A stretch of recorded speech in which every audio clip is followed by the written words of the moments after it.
ਦਰਸ਼ਕੋ break ਤੋਂ ਬਾਅਦ ਤੁਹਾਡਾ ਸਵਾਗਤ ਹੈ ਜੀ। ਡਾਕਟਰ ਸਾਹਿਬ ਹੁਣ ਸਾਡੇ ਦਰਸ਼ਕਾਂ ਨੂੰ ਦੱਸੋ ਅੱਜ ਦੇ ਦਿਨ ਦੀ ਇਤਿਹਾਸਕ ਅਹਿਮੀਅਤ।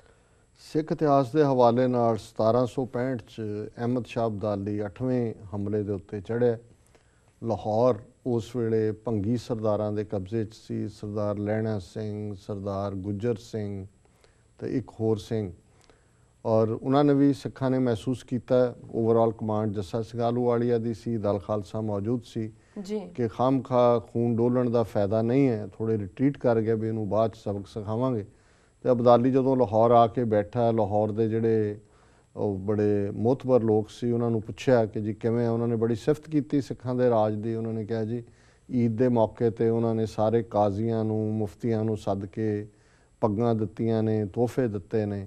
ਔਰ ਅਬਦਾਲੀ ਨੇ ਸਮਝਦੇ ਆ ਵੀ ਇਹ ਸਿੱਖਾਂ ਨੂੰ ਹੁਣ ਜੇ ਖੁਸ਼ ਕਰਨਾ ਤਾਂ ਉਹਨਾਂ ਨੇ ਅਬਦਾਲੀ ਨੇ ਆਪਣਾ ਇੱਕ ਏਲਚੀ ਭੇਜਿਆ ਵਿੱਚ ਮੇਵੇ, ਬਦਾਮ, ਕਾਜੂ, ਹੋਰ ਸੁੱਕਾ ਕਿਸ਼ਮਿਸ਼ ਇਹ ਰੱਖ ਕੇ ਸਰਦਾਰ ਲਹਿਣਾ ਸਿੰਘ ਭੰਗੀ ਨੂੰ ਕਿ ਜੀ ਮੇਰੇ ਵੱਲੋਂ ਤੁਸੀਂ ਲਾਹੌਰ ਦੇ ਸੂਬੇਦਾਰ ਹੋ ਸਾਡੇ ਵਰਗੇ, ਮਤਲਬ ਮੈਂ ਤੁਹਾਨੂੰ ਅਪਾਇੰਟ ਕਰਦਾ।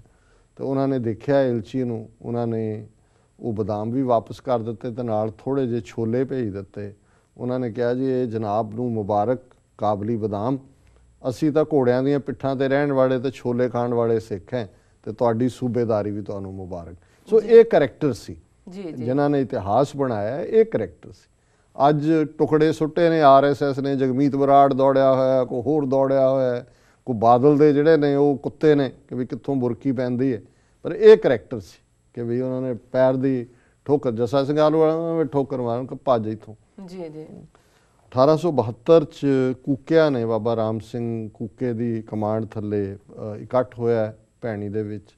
ਤੇ ਵਾਪਸ ਮੁੜਦਿਆਂ ਕੂਕਿਆਂ ਨੇ ਮਲੇਰਕੋਟਲੇ ਦੀ ਜਿਹੜਾ ਉਹਨਾਂ ਦਾ ਸਿਲਾਖਾਨਾ ਸੀ ਜਿੱਥੇ ਹਥਿਆਰ ਰੱਖੇ ਹੁੰਦੇ ਨੇ, ਅਟੈਕ ਕੀਤਾ। ਲੜਾਈ ਹੋਈ, ਕੁਛ ਮਾਰੇ ਗਏ ਉਹਨਾਂ ਦੇ ਜਿਹੜੇ ਰਾਖੇ ਸੀ ਪੁਲਸੀਏ, 7 ਕੂਕੇ ਵੀ ਉਹਦੇ 'ਚ ਜਿਹੜੇ ਨੇ ਉਹ ਸ਼ਹੀਦ ਹੋਏ। 1984 ਦੇ ਵਿੱਚ ਅੱਜ ਦਾ ਦਿਨ, ਕਿਉਂਕਿ ਆਰਮੀ ਡੇ ਵੀ ਹੈ, ਇਹਨੂੰ ਕਿਹਾ ਜਾਂਦਾ ਹੈ, ਪਤਾ ਨਹੀਂ ਕੀ ਨਾਂ ਰੱਖਿਆ ਉਹਨਾਂ ਨੇ, ਸ਼ੋਲਜਰਸ ਡੇ। ਔਰ ਇੰਦਰਾ ਗਾਂਧੀ ਨੇ ਅੱਜ ਦੇ ਦਿਨ ਫਾਈਨਲ ਜਿਹੜੀ ਹੈ ਉਹਨਾਂ ਨੂੰ ਜਨਰਲ ਵੈਦਿਆ ਔਰ ਉਹਦਾ ਜਿਹੜਾ ਲੈਫਟੀਨੈਂਟ ਜਨਰਲ ਸੀ ਵੈਸਟਰਨ ਕਮਾਂਡ ਸੁੰਦਰ ਜੀ, ਉਹਨਾਂ ਨੂੰ ਕਿਹਾ ਕਿ ਜੀ ਦਰਬਾਰ ਸਾਹਿਬ 'ਤੇ ਹਮਲੇ ਦਾ ਜਿਹੜਾ ਫਾਈਨਲ ਪ੍ਰਿੰਟ ਤਿਆਰ ਕਰੋ ਔਰ ਇਸ ਨੂੰ ਤਿਆਰੀ ਕੀਤੀ ਜਾਏ। ਔਰ ਉਹਨਾਂ ਨੇ ਨਾਲ ਹੀ ਕਮਾਂਡੋ ਵੀ ਚੁਣ ਲਏ, ਦਰਬਾਰ ਸਾਹਿਬ ਦਾ ਮਾਡਲ ਬਣਾ ਕੇ ਪ੍ਰੈਕਟਿਸ ਵੀ ਸ਼ੁਰੂ ਕਰ ਦਿੱਤੀ। ਵਰਲਡ ਹਿਸਟਰੀ ਦੇ ਹਵਾਲੇ ਨਾਲ 1535 ਦੇ ਵਿੱਚ ਹੈਨਰੀ 8 ਜਿਹੜਾ ਹੈ ਉਹਨੇ ਆਪਣੇ ਆਪ ਨੂੰ ਇੰਗਲਿਸ਼ ਚਰਚ ਦਾ ਹੈੱਡ ਡਿਕਲੇਅਰ ਕੀਤਾ। 1559 ਦੇ ਵਿੱਚ ਕੁਈਨ ਐਲਿਜ਼ਾਬੈਥ ਇੰਗਲੈਂਡ ਦੀ ਪਹਿਲੀ ਮਹਾਰਾਣੀ ਬਣੀ, ਉਦੋਂ ਤੱਕ ਰਾਜਾ ਹੀ ਬਣਦੇ ਸੀ। 1759 ਦੇ ਵਿੱਚ ਬ੍ਰਿਟਿਸ਼ ਮਿਊਜ਼ੀਅਮ ਜਿਹੜਾ ਹੈ ਉਹ ਮੌਂਟੈਗਿਊ ਹਾਊਸ ਲੰਡਨ ਦੇ ਵਿੱਚ ਖੁੱਲ੍ਹਿਆ। 1831 ਚ ਪਹਿਲਾ US ਮੇਡ ਲੋਕੋਮੋਟਿਵ ਸੀ ਜਿਹਨੇ ਕਿ ਪੈਸੇਂਜਰ ਟ੍ਰੇਨ ਨੂੰ ਖਿੱਚਿਆ। 1863 ਚ ਪਹਿਲਾ US ਪੇਪਰ ਜਿਹੜਾ ਹੈ ਉਹ ਪ੍ਰਿੰਟ ਹੋਇਆ ਵੁੱਡ ਪਲਪ ਦੇ ਉੱਤੇ, ਲੱਕੜ ਦੇ ਗੁੱਦੇ 'ਚ ਜਿਹੜਾ ਪੇਪਰ ਤਿਆਰ ਹੋਇਆ ਉਹ ਸੀ ਬੋਸਟਨ ਮਾਰਨਿੰਗ ਜਰਨਲ। 1913 ਦੇ ਵਿੱਚ ਬਰਲਿਨ ਤੇ ਨਿਊਯਾਰਕ 'ਚ ਪਹਿਲੀ ਟੈਲੀਫੋਨ ਲਾਈਨ ਸ਼ੁਰੂ ਹੋਈ। 1936 ਚ ਫੋਰਡ ਫਾਊਂਡੇਸ਼ਨ ਪਹਿਲੀ ਨਾਨ ਪ੍ਰੋਫਿਟ ਸੰਸਥਾ ਬਣੀ ਜਿਹਨੇ ਫਿਰ ਬਹੁਤਿਆਂ ਨੂੰ ਹਿਸਟਰੀ ਆਫ ਦਾ ਸਿੱਖ ਜਿਹੜੀ ਖੁਸ਼ਵੰਤ ਸਿੰਘ ਨੇ ਲਿਖੀ ਉਹ ਵੀ ਫੋਰਡ ਫਾਊਂਡੇਸ਼ਨ ਨੇ ਫੰਡ ਕੀਤੀ ਸੀ। 1943 ਦੇ ਵਿੱਚ ਪੈਂਟਾਗਨ ਜਿਹੜੀ ਦੁਨੀਆ ਦੀ ਸਭ ਤੋਂ ਵੱਡੀ ਜਿਹੜੀ ਆਫਿਸ ਬਿਲਡਿੰਗ ਹੈ 1943 ਦੇ ਵਿੱਚ ਮੁਕੰਮਲ ਹੋਈ। 1973 ਚ ਪ੍ਰੈਜ਼ੀਡੈਂਟ ਨਿਕਸਨ ਨੇ ਵੀਅਤਨਾਮ ਦੇ ਵਿੱਚ ਜੰਗਬੰਦੀ ਕੀਤੀ। 1973 ਚ ਪੋਪ ਪੌਲ 6ਵੇਂ ਨੇ ਗੋਲਡਾ ਮਾਇਰ ਦੇ ਨਾਲ ਮੁਲਾਕਾਤ ਕੀਤੀ ਵੈਟੀਕਨ ਦੇ ਵਿੱਚ। ਔਰ 1986 ਚ ਰੀਗਨ ਨੇ ਮਾਰਟਨ ਲੂਥਰ ਕਿੰਗ ਦੇ ਜਨਮ ਦਿਨ ਨੂੰ ਕੌਮੀ ਦਿਨ ਐਲਾਨਿਆ। 2014 ਦੇ ਵਿੱਚ ਨੈਸ਼ਨਲ ਸਿਕਿਉਰਿਟੀ ਏਜੰਸੀ ਨੇ ਦੁਨੀਆ ਦੇ 1 ਲੱਖ ਕੰਪਿਊਟਰਾਂ 'ਚ ਇੰਟਰਨੈਟ ਰਾਹੀਂ ਔਰ ਰੇਡੀਓ ਵੇਵ ਰਾਹੀਂ ਜਿਹੜੀ ਹੈ ਜਸੂਸੀ ਦਾ ਆਪਣਾ ਨੈਟਵਰਕ ਕਾਇਮ ਕੀਤਾ। ਸੋ ਇਹ ਵਰਲਡ ਹਿਸਟਰੀ। ਜੀ ਡਾਕਟਰ ਸਾਹਿਬ ਤੁਹਾਡਾ ਬਹੁਤ ਬਹੁਤ ਧੰਨਵਾਦ। ਸਾਡਾ ਅੱਜ ਦਾ ਸਵਾਲ ਹੈ, ਇੰਡੀਅਨ ਫਿਲਮ ਸੈਂਸਰ ਬੋਰਡ ਨੇ ਸੌਦਾ ਸਾਧ ਨੂੰ ਹਰੀ ਝੰਡੀ ਦੇ ਦਿੱਤੀ ਹੈ। ਇਹ ਫਿਲਮ 16 ਜਨਵਰੀ ਨੂੰ ਰਿਲੀਜ਼ ਹੋਵੇਗੀ। ਜੀ ਡਾਕਟਰ ਸਾਹਿਬ ਕੀ ਕਹੋਗੇ ਤੁਸੀਂ ਇਸ ਬਾਰੇ? ਦੇਖੋ ਇਹ ਤਾਂ ਇਹਨਾਂ ਦੇ ਹੀ ਚੂਚੇ ਨੇ, ਇਹਨਾਂ ਦੇ ਨਿਆਣੇ ਨੇ ਜੀ। ਔਰ ਨੀਤੀ ਦਾ ਤੁਸੀਂ ਹਾਲ ਦੇਖ ਲਓ ਵੀ ਇੱਕ ਪਾਸੇ ਜੇ ਭਾਈ ਬੇਅੰਤ ਸਿੰਘ, ਭਾਈ ਸਤਵੰਤ ਸਿੰਘ ਨੇ ਕਾਰਨਾਮਾ ਕੀ ਜਿਹੜਾ ਇਤਿਹਾਸ ਹੈ, ਜਦੋਂ ਤੁਸੀਂ ਮੂਵੀ ਇਤਿਹਾਸ ਦੇ ਬਣਾਉਂਦੇ ਹੋ, ਇੱਕ ਹੁੰਦਾ ਫਿਕਸ਼ਨ ਹੈ ਕਿ ਜੀ ਮਾਰ ਦੇਣਾ ਕਿਸੇ ਨੂੰ, ਇੱਕ ਹੈ ਜਿਹੜਾ ਆਲਰੇਡੀ ਐਕਟ ਹੋ ਚੁੱਕਾ ਹੈ। ਤੁਸੀਂ ਇਤਿਹਾਸਕ ਵਾਕਿਆ ਦੇ ਉੱਤੇ ਫਿਲਮ ਨਹੀਂ ਬਣਾ ਸਕਦੇ। ਜੇ ਤੁਸੀਂ ਬਣਾਈ ਹੈ ਤੇ ਸੈਂਸਰ ਬੋਰਡ ਨੇ ਬਲੌਕ ਕਰਕੇ ਪੰਜਾਬ ਦੇ ਵਿੱਚ ਨਹੀਂ ਲੱਗਣ ਦਿੱਤੀ। ਜੀ ਸਾਡਾ ਹੱਕ ਕਿਵੇਂ ਰੋਲੀ ਪੰਜਾਬ ਸਰਕਾਰ ਨੇ ਵੀ, ਸੁਪਰੀਮ ਕੋਰਟ ਨੇ, ਸੈਂਸਰ ਜਦੋਂ ਤੱਕ ਲਾਈ ਉਦੋਂ ਤੱਕ ਸਿਨੇਮਿਆਂ ਵਾਲੇ ਤਿਆਰ ਨਹੀਂ ਸੀ, ਆਲਰੇਡੀ ਇੰਟਰਨੈਟ ਦੂਜੇ ਰਾਹੀਂ ਘੁੰਮ ਰਹੀ ਸੀ ਚਾਰ ਚੁਫੇਰੇ। ਪਰ ਇਹ ਜਿਹੜੀ ਮੈਸੇਂਜਰ ਆਫ ਦਾ ਗੋਡ ਜਿਹਦੇ ਤੇ 4-6 ਦਿਨ ਪਹਿਲਾਂ ਹੀ ਸੈਂਸਰ ਬੋਰਡ ਨੇ ਇਤਰਾਜ਼ ਲਾਏ ਕਿ ਜੀ ਇਹ ਤਾਂ ਇਹਨਾਂ ਨੇ ਸਾਰੇ ਧਰਮਾਂ ਦਾ ਅਪਮਾਨ ਕੀਤਾ ਹੈ, ਕਿ ਉਹ ਸਭ ਨੂੰ ਹੀਲ ਕਰ ਰਿਹਾ ਹੈ, ਦੂਜਾ ਕਰ ਰਿਹਾ ਹੈ, ਵੀ ਇਹ ਤਾਂ ਫਿਲਮ ਰਾਹੀਂ ਅੰਧ ਵਿਸ਼ਵਾਸ ਫੈਲਾਉਣ ਦੀ ਲਾਈਨ ਹੈ।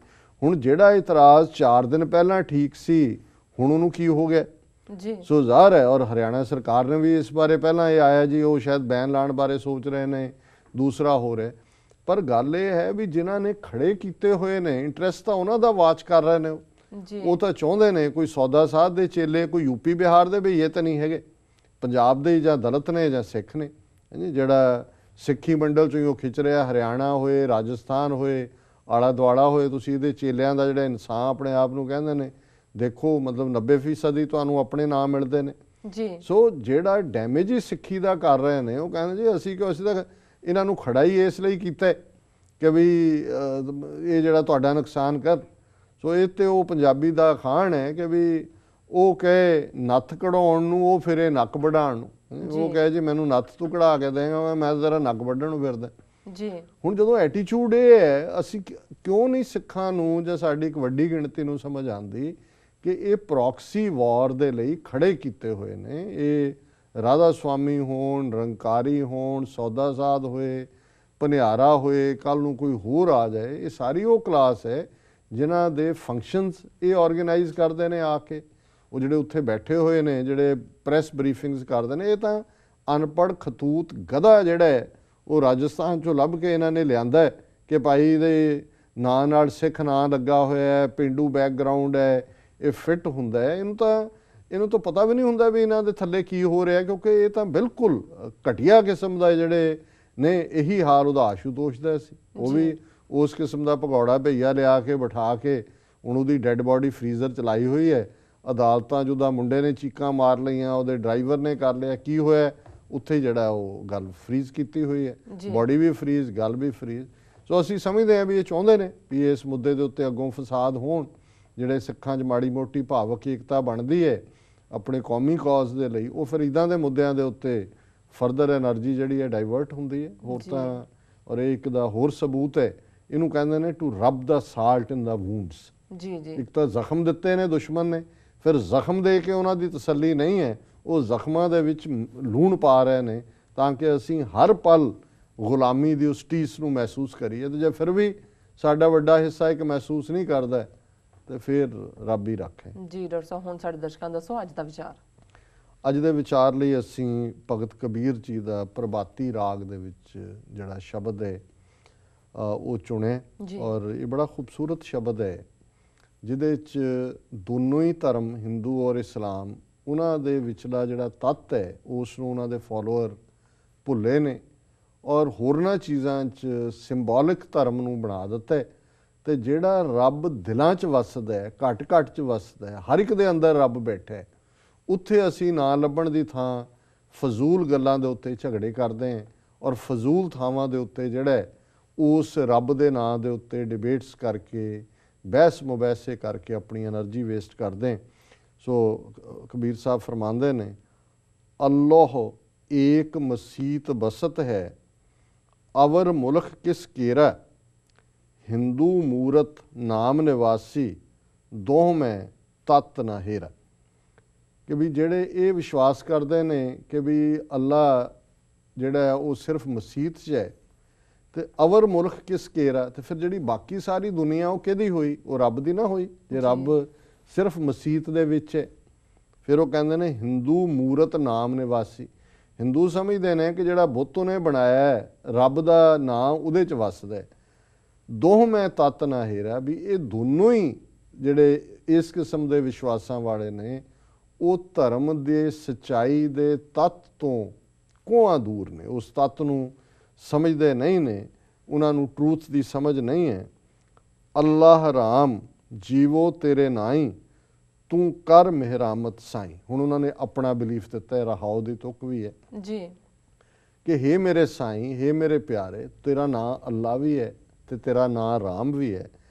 मैं तेरे नां दे सहारे जीना, तू कर मेहरामत साईं, तू मेरे ते मेहर कर, मरसी कर। जी दखण देश हरि का बासा, पश्चिम अल्लाह मुकामा, दिल में खोज दिलै दिल खोजो, यही ठौर मुकामा। कि हिंदू ये विश्वास करते हैं कि वो दखण दे विच वसदा है, रब दखण वाल है, तो मुसलमान पश्चिम वाल मूँह करके ही नमाज पढ़ते हैं, क्योंकि मक्का काबा पश्चिम वाल है, कि वो समझते हैं भी रब पश्चिम वाल है। हिंदू समझते हैं कि रब दखण वाल है, साउथ वाल है। दिल में खोज दिलै दिल खोजो, भगत जी कहते हैं कि भाई वो तो दिल दे विच बैठा है, तू दखण पश्चिम च लभ रहा, अपने दिल नूं खोज, अपने दिल दे विच देख, यही ठौर मुकामा। रब किते होर नहीं वसदा, रब तो तेरे दिल दे विच वसदा है। ब्राह्मण ग्यास करे 24, काजी मैं रमजाना, 11 मास पास के राखै, एक है माहे निदाना। कि हुण ब्राह्मण साल दे विच 24 वर्त रखदा है, 24 दिन इन्हां दे डिफरेंट वर्त हुंदे ने। काजी मैं रमजाना, काजी जिहड़ा है वो हदायत करदा है कि रमज़ान दे महीने च रोज़े रखो, 28 दिन 30 दिन जिन्ने भी हुंदे ने। 11 मास पास के रख, हुण लगभग 28 दिन तो एक महीना इक्को जिहा बनदा है। वो कहंदे भी ये तो हो गया, हिंदू ने वर्त रख लिया, इधर रोज़े रख ले, बाकी 11 महीनों का की करना, उदों रब की लोड़ नहीं है। भी वो कहंदे भी इहनूं पासे रखो, भी ये कोई नहीं है, आही महीना करो। 11 मास पास के रख है, एक है माहे निधाना। कि सिर्फ खजाना एक महीने दे विच ही है, हिंदू लिए भी मुसलमान लिए भी। मतलब ये है कि साथ साथ सिमरो गोबिंद, कि भी रब की याद कोई महीनों दिनों नाल नहीं जुड़ी हुई, वो तो कदे भुलना ही नहीं चाहिए। फिर फरमाते ने, कहा उड़ीसे मजन किया, क्या मसीत सिरनाए, दिल में कपट निवाज गुजारे, क्या हज काबे जाए। हुण उड़ीसा का मॉडर्न ओडिशा, तो मैं पढ़ के अज जो शब्द मैं देखा, मैं क्या भी कबीर साहब वाकई ओरिजिनल ना ओडिशा होएगा। कि उन्होंने कहा हुण जगन्नाथपुरी हिंदुओं की उड़ीसा दे विच है। भी कबीर साहब कहते हैं भी तू समझदा है भी उत्थे जगन्नाथपुरी उड़ीसा च जाके नहाण नाल तेरी कल्याण हो जाएगी। क्या मसीत सिर ना आए, तो जिहड़े मसीत जाके बार बार सिजदे करते हैं वो समझते हैं भी उन्हां नाल कल्याण हो जाएगी। दिल में कपट निवाज गुजारे, हुण कपट क्रुकटनेस, डिसैप्शन, कि भी दिल तो साफ नहीं है, तो नमाज पढ़ो, पूजा करो, उड़ीसा जाओ, मक्के जाओ, जां असीं अपने हरमंदर के कॉन्टेक्स्ट भी कह सकते हैं, जे असीं बेईमान है, मन के अंदर ईमानदारी नहीं है, नहाई जाओ, सरोवरां च इशनान करो, कुछ दरियावां च नहाओ, की फर्क पैंदा उहदे नाल। दिल में कपट नमाज गुजारे, क्या हज काबे जाए, एते औरत मर्दा साजे, ये सब रूप तुम्हारे, कबीर पूंगरा राम अल्लाह का, सब गुर पीर हमारे। कि उस निरंकार ने इन्ने खूबसूरत मर्द और औरतां साजे ने बनाए ने, ये सब उस निरंकार का ही रूप ने।